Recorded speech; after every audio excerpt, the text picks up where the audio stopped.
Steve and Jill here. Bonjour. Welcome to the House Academy Show, entertaining real estate investment talk. I'm Stephen Jack Butala. And I'm Jill DeWitt, broadcasting from sunny Southern California. Today, Jill and I talk about the ins and outs of babysitting a house deal.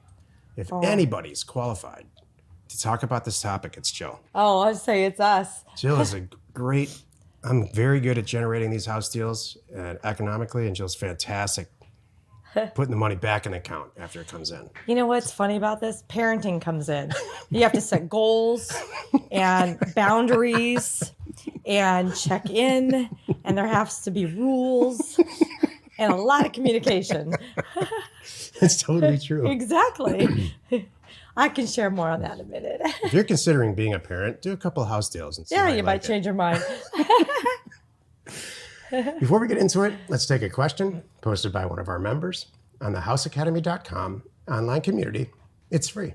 Andrea asks, I've sent out my first mailer and I'm getting a lot of response back. Maybe too much response. That's good. What are your average numbers for your mailers? Okay, good. Excuse me. Great question.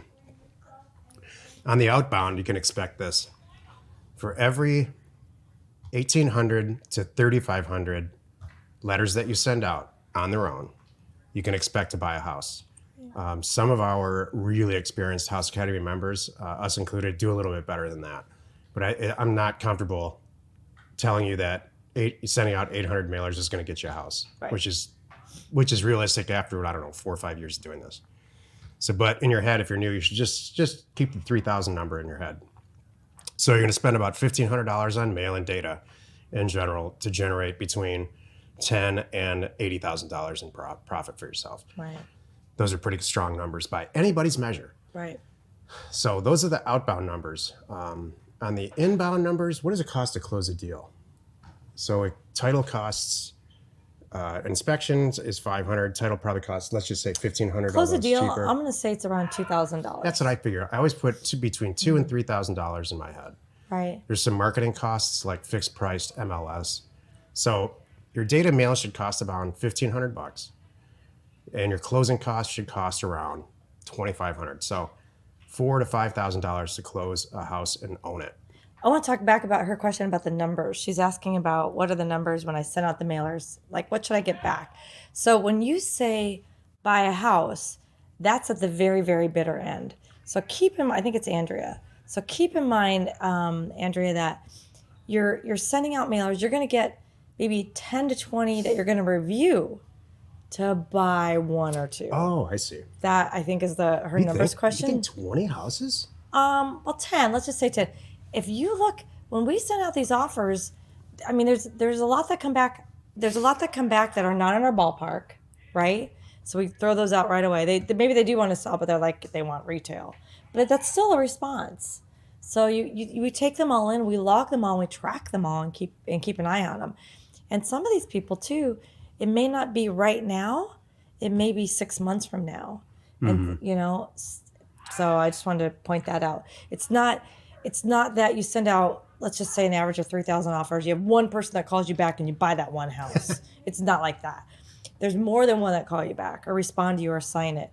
And then you do your due diligence and then you decide what you want to buy. So my summary numbers are what I said. I mean, Jill's a little bit closer to it on the sell side than I am. I think it's closer to maybe 3 or 5 to 1. The 5 people you talk to on the phone that come back. That's what I mean. Okay. We're saying the same thing. Okay, good. Yeah. I thought you said 10 to 1. So we're saying the same thing. But sometimes, we could look at the sheet again, and that's probably a good idea. We should keep a running total, and we don't. Yeah, we should. Keep a running percentage. Some of our members report back like to the cent, like to the, 841 mailers to everyone, and I've been doing it for 18 and a half months, and I've sent out, I mean, the detail is amazing. Well, what skews it all is, you have a mailer from 2 years ago, and then it comes in. It's like, okay, do I go back and redo my percentage? No, they don't. I don't think See, they that's do. the thing. So there's a lot of accumulated goodwill with these mailers. Like, They never go away. They get your offer, and the way that it's written, it's an actual offer, unlike everything else that they get. Yeah. They put it in a file. Yeah. Everybody who owns a home over the age of 30 has a paper file on it somewhere, and I'll tell you, the truth is, their kids, after they pass away, their kids find this file, or they get the tax bill, they start digging through all this stuff, And see an offer. They see an offer and they call you. Right. It happens to us every week. Exactly. From years ago when we sent the letter out. Yeah, those never hit our statistics. Exactly. So it's good. It's a conservative number. Today's topic, the ins and outs of babysitting a house deal. This is why you're listening. What's the first thing that comes to your mind? Or what's the first thing you do when a seller calls back and they say, I got your letter and I talked to my husband and we really are thinking about selling. What's the first level that the babysitting starts at that moment? I want them to say they are ready to sell. So let's assume it's that. We're ready to, we got your offer. We're ready to go. What do we need to do next? And the very first thing we do is get eyes out there, get the signed purchase agreement, and get someone in that house and get some photos so we really see what we're working with. We want to make sure it's still standing. There wasn't a fire on Tuesday, and that's why they're calling us.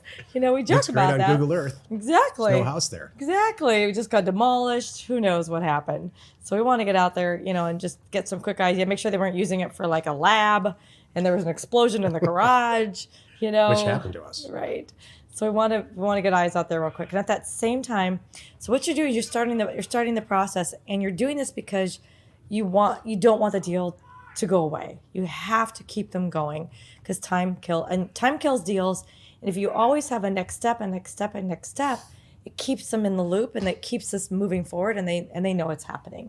So that's the very first thing is get out there, take some pictures, and at the same time while you're sitting at the coffee table and getting the signed purchase agreement, and they're filling you in on anything they need to fill you in on about like how much time they need to pack up the garage, or are you sure it's okay? And I don't need to remodel the kitchen, kind of thing. Yep, we want it just as it is. At that point, then you're setting up the inspection. And I want to have my inspector come out and what is Tuesday good, Wednesday good, what's good for you guys, and get that process going. It's a tons of I was going to kind of I'm going to talk higher level first, and if you want to ask me some detailed questions, I'll bring it down to this level. So things about babysitting a house deal is if you could afford a transaction coordinator someday, that's the goal. It's awesome when you can do that. So for years, we were the transaction coordinators. I was a transaction coordinator at a time, and so were you. And until we got to this level now that we have a dedicated transaction coordinator, we were doing it. So I'm overseeing all these little things, and there's a lot that goes on. And I want to give you some tips and help you right now. Number one, tons and tons and tons of communication, especially in the beginning. But it really doesn't stop, I got to say. You got to be in the loop. And what are you doing with your communication? You're doing two things. You're holding the hand of your seller, and with your one hand, you're holding it, you're helping your seller, letting them know how easy this is. Yeah. Hey, do you have any questions? Yep, we're right on time, on schedule. Did you get your movers scheduled? Great, that's perfect. Okay, you're good. I'll talk to you tomorrow. Oh, or did you turn in what the title agent needs? Great, we're good. I'll talk to you tomorrow. And then on the other hand, you're over here talking to your title agent like, hurry up. Remember we said we're closing on the 30th. Do you have everything you need? What do you mean you didn't hear from them? Okay, hang on, I'll call you back. Hi, that's really what you're doing. You're doing a lot of, and as you're doing this, I want you to think about making it as easy and simple as possible for your seller while you're pushing and keeping on track your title company or your attorney, whoever you're using to close this deal, kind of thing. And what I want you to think about too is when you get off the phone with your escrow company and they say, hey, we need a such and such affidavit of this form explaining XYZ, you should be hanging up with them and quickly making it as simple like, hi, they just need a little letter from you. Email is fine, saying you paid off that bill and you have a receipt to show it's done. Something and better like yet, that. even write the letter for them. Yeah, you just could even ask them to sign it. If you want to, you can go that. Yeah. But you want to make this, as simple for your seller because they don't know the process, they don't know the steps, and that's why you're here. Yeah. So that's the thing, and I want to make sure too that you're providing anything anybody needs. You got to be on it, and you got to be quick because you don't want to slow down your own deal, by the way. And like I was saying too about goals, you got to set real clear closing dates and goals.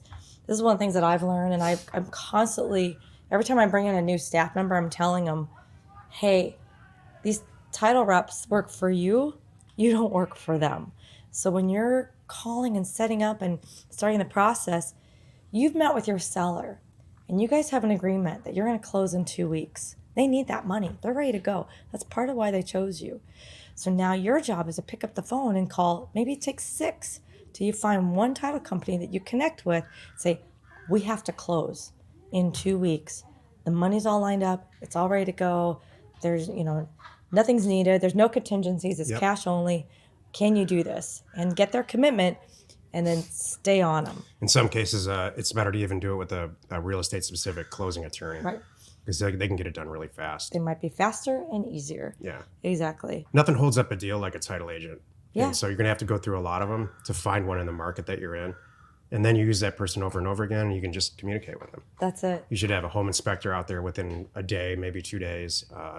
The title agent should have everything done, depending on the market, in 12 to 15 days. When people own houses for a really long time, like 60, 70 years, the title plant, ironically, is harder to get because it's hard to go back that far. Right.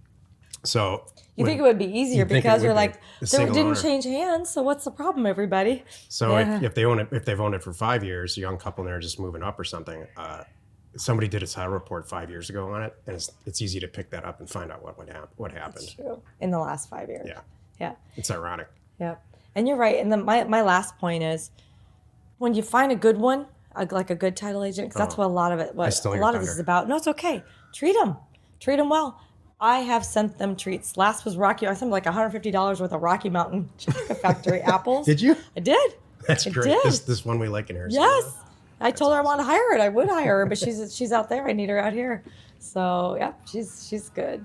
In all these real estate deals, every single house deal that there ever was, not so much land, but every house deal, something goes wrong. And your goal in babysitting your seller is to kind of plan for that one thing that goes wrong, where they start to get a doubt and they're like, what do you mean XYZ? Right. If you've done your job as a babysitter up front, you're going to be able to solve that. They're going to trust you. Yep. And they're going to pick up the phone. You're going to soothe that concern that they have. It might be something as silly as, I really do. I talked to my sister and I need to keep the appliances. I told you guys we were going to include the appliances, but so you just need to be prepared for that and not be an adversary. You really need to be on their team. Exactly. Make it known that you are, and then they'll call you. Because I've had this too. Like, I've had sellers call me literally like on a Friday afternoon saying, the title agent said something that made me concerned that we're not going to close on Monday. Are we okay? I'm like, of course we're okay. Don't worry about it. And they call us, and we had that relationship that she was comfortable to call me and make sure. And I'm the buyer. I'm really the buyer. Exactly. And she's like, okay, we're good. If you do this perfectly, money is not their first concern. It's just being treated right and not being disappointed. There's so many consumers have so many disappointments throughout their regular day. It's true. An idiot clerk at Walmart, just getting double charged on a gas bill, on and on and on. So you don't want to be that kind of person. You want to be on their team, and when some stuff goes a little bit sideways, let's not make it about money. Let's say, solve it. You know what? You didn't tell me there was a bunch of back taxes on this property, and I didn't catch it. What are we going to do here? Exactly. So work together. Work together. Mm-hmm. Hey, I know your time is valuable. Thanks for spending some of it with us today. Join us next time for the episode called Our In-House. Title, Escrow Company is coming soon.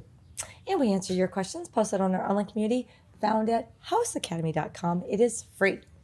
You are not alone in your real estate ambition. This is one of those topics that I could really go on and on and on and on. I noticed. Oh. You said take notes. I did. You know what, Jill? You're an expert at it. You're an expert. You could teach a whole class and have a whole thing on how to close a real estate deal. Thank you. You probably should. In my spare time. No problem. Wherever you're watching, wherever you're listening, please rate us there. We are Steve and Jill. Information and inspiration to buy undervalued property.